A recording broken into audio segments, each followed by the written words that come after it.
Hi, I'm Katie Hacker, and today I'm going to show you how to use the Artistic Wire 3D Bracelet Jig from Beadalon. The Artistic Wire 3D Bracelet Jig is a bracelet jig that you can use in the round. So you can use it to make bangles. You can also use it to make curved components. And what you do is set up pegs on the surface of the jig. There are 20 pegs, and they come with these backers that hold them in place. So you place this through the hole and then put one on here, and that's what's going to keep it in place while you work. Now, to make an adjustable charm bracelet, what you'll do is leave a couple of spaces blank, so I'll just leave 2 and then move over 1.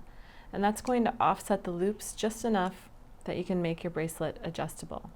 Now, this is a patent pending tool, and it's an award winning too, so it's really a cool thing to try, and there are lots of different things you can do. This is just one idea.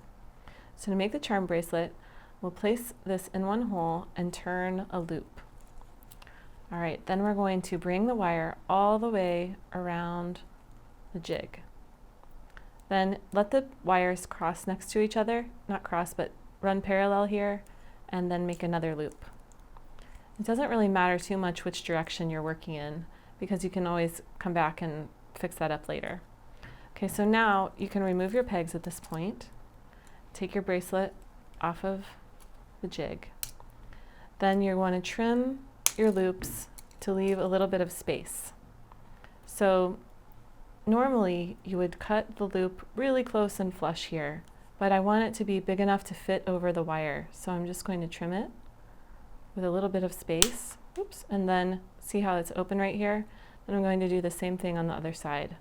I'm just holding my bracelet shape together.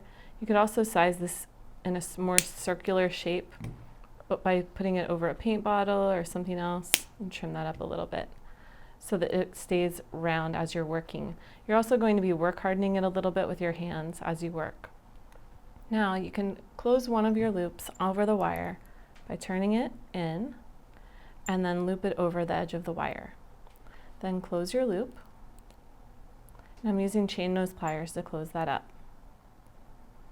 Then you can stand it up a little bit by just putting a little kick here at the base of your loop, like that. Now for the other side, before you close it up, go ahead and string your charms on.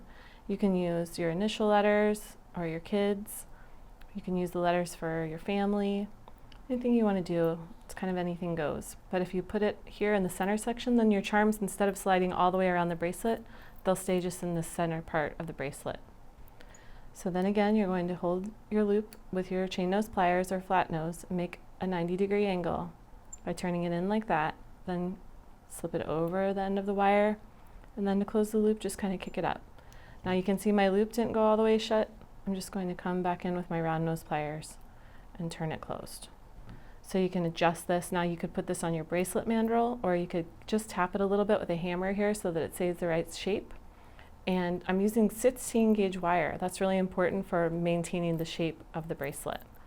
So there you go. You've got your adjustable charm bracelet. Now you could also add other kinds of charms onto the center there. And it's really easy, and it makes a great gift.